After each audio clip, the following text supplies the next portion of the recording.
Oregon. A press conference today to make sure it's clear that State Law 114 is moving and will be implemented once it clears the courts.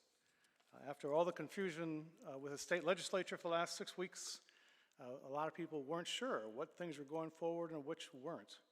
We are pleased that House Bill 2005 did pass with one provision banning ghost guns, and we applaud the longtime work of our Attorney General Ellen Rosenblum in being persistent.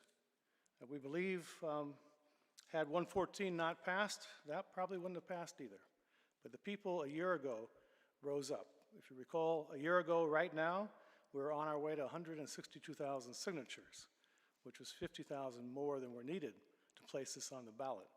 And in November, in a historic election, the only state in the country where the people voted one of the most progressive and effective public safety laws around gun violence into place, Measure 114.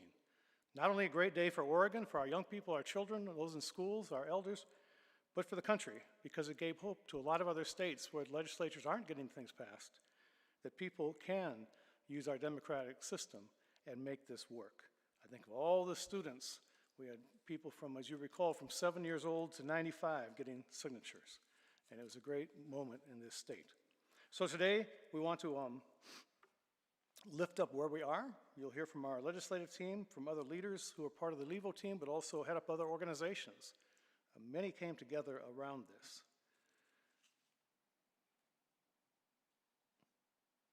Yesterday was Juneteenth. I think all of you know the story of Opal Lee. Dr. Haynes worked with her in Texas. And at 96, she celebrated again yesterday. But the story is she walked 2.5 miles every day from Fort Worth to Dallas for the 2.5 years that those in Texas were enslaved beyond the emancipation. It's that kind of persistence of an Opal Lee that we have too. We see the long journey to end gun violence in this nation. Measure 114 is one very, very effective and important step along the way. But we have much work to do in Oregon and in every part of this country to end gun violence and to work against industries that provide weapons of war. So today you'll hear from some great leaders. You've heard from them before. To bring you up to date, first will be Marilyn Keller, LEVO Chief Petitioner.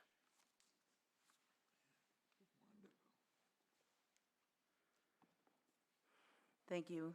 Again, my name is Marilyn T. Keller, and I am a vocal instrument and one of the chief petitioners for Lift Every Voice Oregon. My job is to soften hearts and minds and open minds and to gather the forces together. Right now, I just want to say to our volunteers, to our staff, to all of Oregon who are waiting on release and relief, hold on just a little while longer. Hold on just a little while longer. Oh, hold on just a little while longer, 'cause I know everything is gonna be all right. As we began this journey, this marathon as we term it, we knew that we were facing incredible odds and very, very stiff opposition to the common sense gun regulations that we were proposing. And I equated it to the first civil rights movement. I call this the second civil rights movement. And we are working for more than civil rights and justice. We're working for human rights, the right to live, the right to move about the world safely, the right to be in your space without the fear of gun violence. And as I equated it to the civil rights movement, the first civil rights movement, I went and did some research on the history of that movement. And it began long, long before 1950 and 1954 with the Civil Rights Act.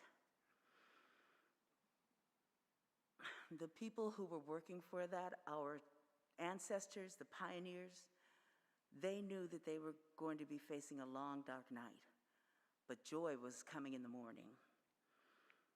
As they worked on their platform, and we worked on ours 100 years later, 150 years later, we knew that there were certain provisions that we had to work on. First of all was the permit to purchase any weapon within the state of Oregon. Oregon was the linchpin on the West Coast. California had already passed legislation, and Washington State had passed legislation, and they were waiting for and working with us and pulling for us to pass common sense gun regulation, and we did so. Ballot Measure 114 is now the law in the state of Oregon. And we knew that the gun lobby was going to come against us with litigation, with protests, with whatever they could. And the same thing happened in the first civil rights movement.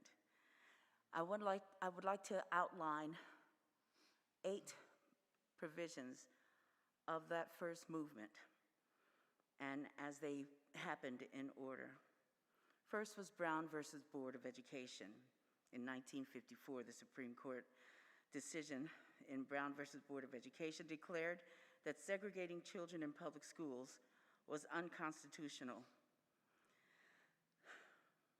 Second was the Montgomery bus boycott, which lasted for a year from December 5th, 1955 to December 20th, 1956. It was sparked by the arrest of Mrs. Rosa Parks. The work, the marches, the cohesive movement that took place during that boycott set the standard for other protests and marches across the country. The third was the Greensboro sit-in at the Woolsworth Counter in Greensboro, North Carolina. The fourth was the Little Rock Nine, the 9 African-American students to integrate all-white Central High School in Little Rock, Arkansas, followed by the Freedom Riders, who got on buses and put their lives and their bodies in danger so that interstate travel could be desegregated.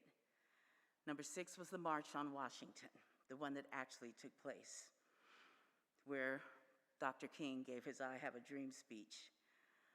But what he did also was make clear that many of the provisions in the Constitution that were supposed to provide all people living in the United States as citizens with the rights that the Bill of Rights outlined. We were still waiting for that. Number 7 was the Freedom Summer of 1964. And number 8 was the assassination of John F. Kennedy, President John F. Kennedy. It has always struck me that the peacekeepers, the ones who seek peace and goodness for everyone, are the ones who are usually taken by gun violence. We stand here proud, unafraid, and supported by the people of Oregon who voted for Ballot Measure 114. This began in 2018 for us, but prior to this, it began long ago with the Albino Ministerial Alliance for Peace and Justice Reform, and also community activists who were working for peace and justice here in Oregon. We are on a journey, and we know that each step of the journey takes us closer to our goal, which is a peaceful, sane, safe society. And we stand now to tell you that anything that is coming against this ballot measure or the bills to enact it, we know the same way we knew when we started on this journey, they will not succeed. We cannot fail, because the youth of our state and the youth of our country and the youth of our world are watching, and they're depending on us to succeed, and I know we will succeed. I serve a God who will help us succeed. Thank you.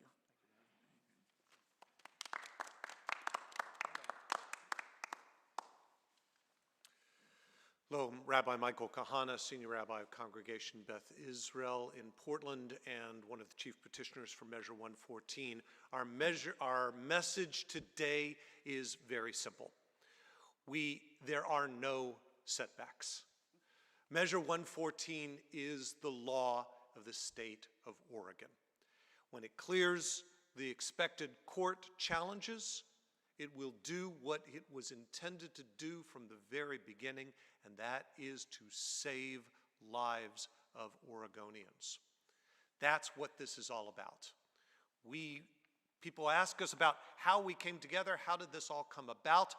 We are a group of people who said we could not stand idly by while our citizens were bleeding, while people were dying on the streets. We had to do something about gun violence, and the people of Oregon responded to that call. They voted for Measure 114. It is the law of the state. And we are not going to rest. Yes, we're a little bit disappointed that those who were holding our legislature hostage managed to have some of the laws that other gun violence prevention laws that we were supporting lost some of the provisions that we would have liked. But we want to reiterate, Measure 114 is the law, remains the law, and it is going to save lives. That's what this is all about. That's why we're here. That's why we're doing this work. That's why the people of Oregon wanted to see it passed. And we want to do the work to make sure that it is implemented in the fairest way, in the way that is most accessible to everyone. But we want to make sure that it is implemented, and that it's implemented fully, and that it's going to do the job that it was meant to do, and that is to save lives. Thank you.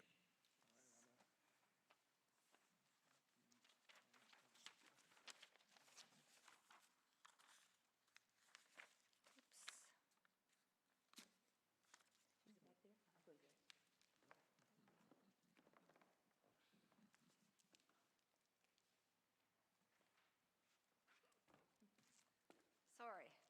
I had the list of names, and that would be wonderful to just repeat them, but I thought I had some notes that I now will use. My name's Liz McKenna. I've worked on the legislative team and also done everything else, including collected a lot of signatures and stuffed a lot of envelopes. It's good to see you here. In November, we celebrated the passage of 114, and we were anticipating that it would be implemented by December 8th. The federal court, in fact, had approved on December 6th that it could go forward. Even though it was being challenged, it could go forward, and that's pretty typical with laws like this. They move forward because they're saving lives, they're important, and they were enacted, and they can be challenged in court, but they should move forward. But a day later, on December 7th, the circuit court judge in Harney County said, I'm putting a stay on everything, the entire measure, and it's not going to go forward until trial, and then the trial is now set in September. That's disappointing. That doesn't even say it. 194 days have passed since December 8th. 359 mass shootings have occurred in the United States since December 8th. Measure 114 has been passed by the voters, and it needs to be implemented as soon as possible so that we save lives and stop that huge number of shootings. And it isn't just mass shootings, it's suicides. It's one-on-one, it's 2 or 3 people. The mass shootings are 4 or more. But today we're celebrating some signs of hope. And so I'd like to talk about that.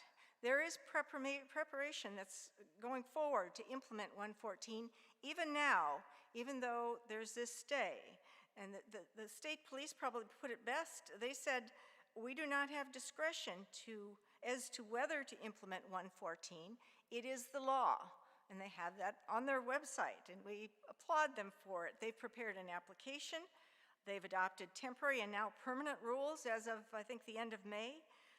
They've submitted a budget request for the 2023 biennium, and we understand that those funds will be approved. We assume this week they'll be available as needed when they are ready to move forward, and they are moving forward. If they need funds, I believe they will get them. The local law enforcement also has been moving forward. They've drafted a guide for the permitting procedures. They call it guidance, and it's still in draft, but they're working on it. The Sheriff's Association, in fact, has developed a training class online, or you can take it in person, and it meets the requirements that were set forth in 114 to improve the training that is necessary before you buy a gun. So the permitting process will be ready as soon as the stay is lifted. So let's turn to the legislature. The legislature has also tried to assist with implementation. Senator Prozanski worked very diligently to craft a bill to make the process run smoother, and he had a team of people working on it, a group, and he even added some provisions that are also related to reducing gun violence that aren't in Measure 114, but particularly related to suicide by having a 72-hour waiting period even after you're approved to get the gun. But it appears that 348 will not be brought even for a vote in this session. That is disappointing for sure. We look forward to seeing the passage of a bill like that in the next legislative session. So where does that leave 114 right now? Well, there are three facts you should take from this. First, you've heard it before, and you'll hear every speaker here say it is the law. And one of the reasons we're saying that is some of people, including the media, have suggested that it may be dead or it's not moving forward. 114 is the law because it was passed by the people, and it will go into effect regardless of what this legislative session does.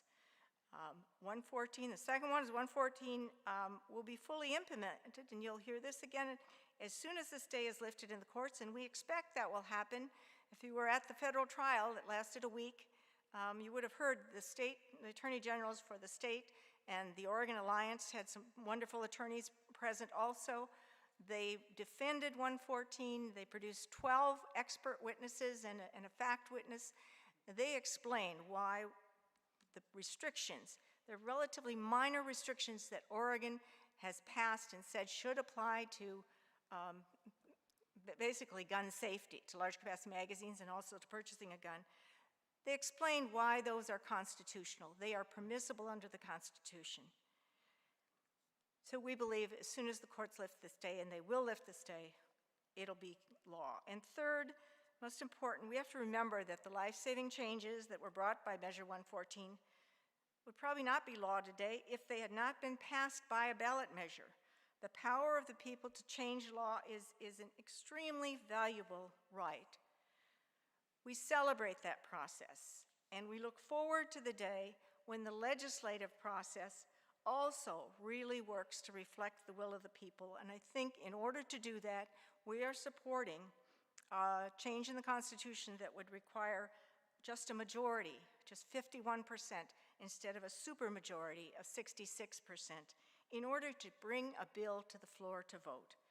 It's critical to do that, and we need to help our legislature be able to function by changing that. Thank you very much.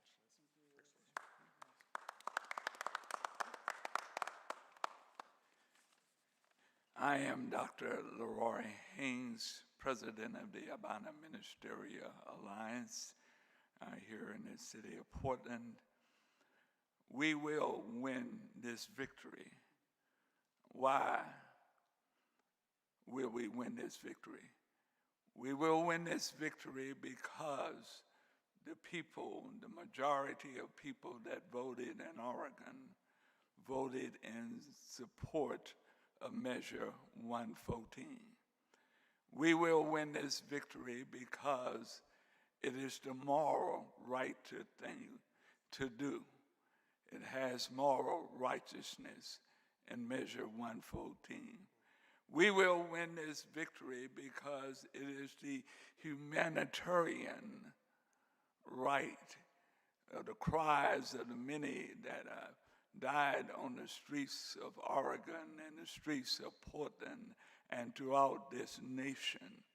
We understand that there will be setbacks. We understand that there will be struggles. In 1955, in the Montgomery bus boycott, when everything was going good, the people of the city decided to bust the transportation system in their boycott. And everything was going well. Then the city decided that they would create a public ordinance to prohibit people from being transported voluntarily.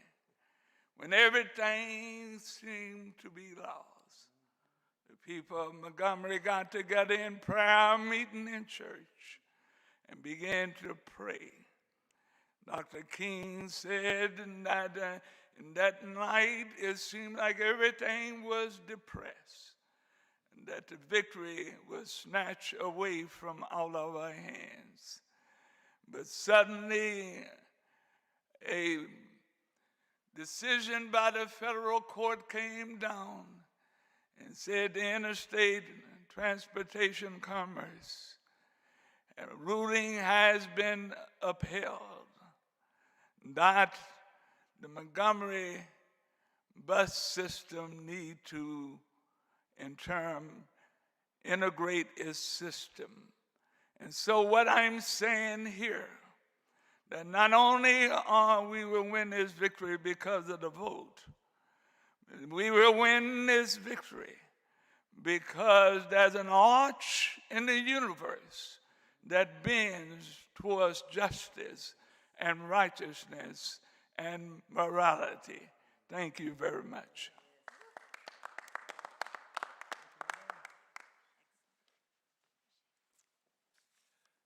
Good morning. My name is Reverend Dr. J.W. Matt Hennessy, the pastor of Vancouver Avenue First Baptist Church and also the leader of the Interfaith Peace in Action Collaborative. I want to begin my remarks first by really saying thank you to Reverend Dr. Knudsen and Lift Every Voice Oregon. This journey has been a very difficult journey, and yet we stand here today with a victory already in hand. And as I listen to my colleague and friend, Reverend Dr. Haynes, speak just now, we will also win because Dr. Haynes said we will. So I just want everybody to know that. The second thing I want to say is, in addition to everything that has already been said, what we are seeing here is the display of the human spirit, the determination that we will not at all rest. And I'm reminded of the words that I heard my brother, Rabbi Michael Kahana's wife, Cantor Kahana, sing one day in one of our Martin Luther King celebrations when she sang, "We who believe in freedom cannot rest. We who believe in freedom cannot rest until it's done." And I say today, the same is true in the quest for all of the challenges to be set aside and for the ability for ballot measure 114 and companion legislation to fully implement what the people have said. The people have spoken, and that is a very important fact in democracy in the United States in the 21st century. But what's even more important, we are grateful for the free press, because without you, we could not get the information out to the people. So we are grateful for them. We are also grateful and actually want the voice of the people to continue to be mobilized, because the battle is not over. And it's important that everyone pull together and remember that we must stick with this until all of these challenges are over and until all of these companion pieces of legislation and that people around this state recognize this is what the people have said and what must be done.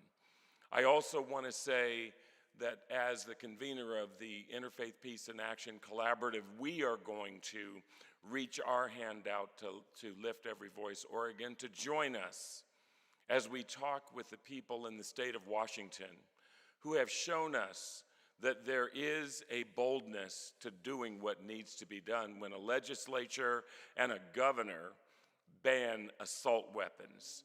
The same is true. We want to listen to and to gather with people from New Zealand who, when they had just a few and a major gun violence issue, their legislature, their Congress came through and immediately made change. We believe in Oregon. We've been the pioneers. We've been the model. What is wrong with us now? And we are saying that what we want is for the people, for the legislature, for the governor, for the public officials, for faith-based leaders, and the average person to say, we've got to do this together. And finally, I want to say, as one who has experienced gun violence up close and personal, who wishes that we hadn't, who fought for many years that it wouldn't be, but we found ourselves 2 years ago in this same situation. Yet there were people who told us, you need to hush, you need to watch it, you need to be careful. And I say today that we will not worry about being careful. We will not worry about being silent. Dr. King, and many times one of the great hymns of the civil rights movement is "We Shall Overcome." Today, I just want to tell you that as one who has dealt with this issue before, is that I like the third verse. I think it's the third verse. It says, we are not afraid. We are not afraid. We are not afraid today. And the fact of the matter is, we know that the power of the human spirit, the power of the God that we believe in, will see us through, and victory will be fully won, and challenges will go by the wayside. Thank you very much. Francisco's next in the So we have two more speakers. Hello everyone, my name is Francisco Aguirre, Executive Director of Viva Inclusive Migrant Network, member of Augustana. Welcome home. And it's an honor to work with this beautiful team. Working in my community, it's so beautiful, but at the same time, it's so sad to see how people are worried for their safety. Oregonians, safety is our concern. It should be for everyone. And when we say Measure 114, we mean safety for everybody. We mean no gun violence in our communities. Latino communities, you know, when I go into my community and there is mothers and fathers saying, Francisco, my son was shot to death last night. Our community is suffering. And don't take me wrong. We are not against you who are saying, oh, you're trying to take our guns away. No, we are against the violence that the guns are creating. And we should all work together to find more ways to fall in love to each other and not fall in love with guns. Guns are not welcome in our community when we don't know how to use those guns. Those guns are creating violence. Gresham, oh my goodness, you know what is going on in Gresham. I see it. So for those who are against the Measure 114, I'm inviting you to get closer and know more about the Measure 114. Understand what we're asking. Understand that we are fighting for a more safe Oregon. We are all Oregonians and we all going to continue working together.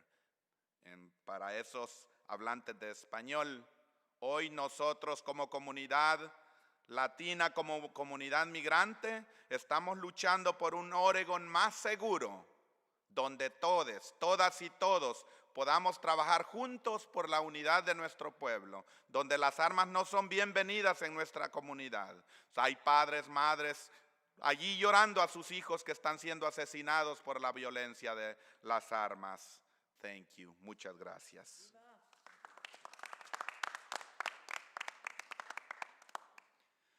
Good morning. My name is Britt Conroy, and I'm with Ecumenical Ministries of Oregon. We're an association of churches and interfaith partners across the state numbering over 700. A short while ago, in churches and places of worship like this one, people looked at each other and said, "No, love will win." And they started gathering signatures for Measure 114. Last November, moms and dads looked across the kitchen table as they filled out their ballot and they said, "No, love will win." And they voted yes for Measure 114. It is law, and we are excited to move forward together in implementation. This is an example of the people of Oregon being ahead of some of our elected officials, showing the way of what is and will be, what our values are and will continue to be. And we look forward to working in partnership with good people here to advance this cause. It's a cause of safety, of love, and of the future of our young people more than anything else. Thank you.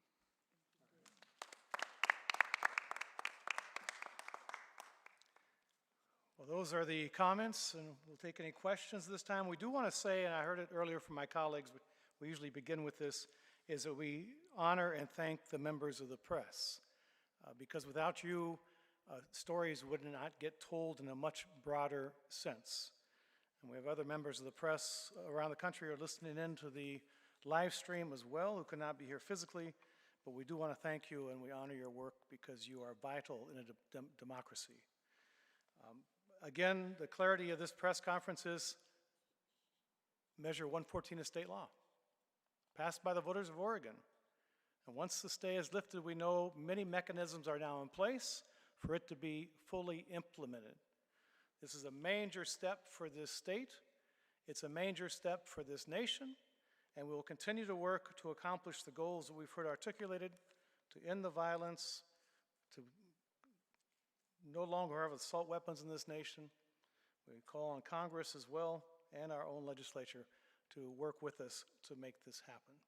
So if there are any questions, we're happy to take those. I think the only thing I've got, you're still having these press conferences even though it's been passed, Is it frustrating that you have to continue to do these? You got to keep going through, because there's going to be other comments probably. Otherwise, it's not going to sell. Right.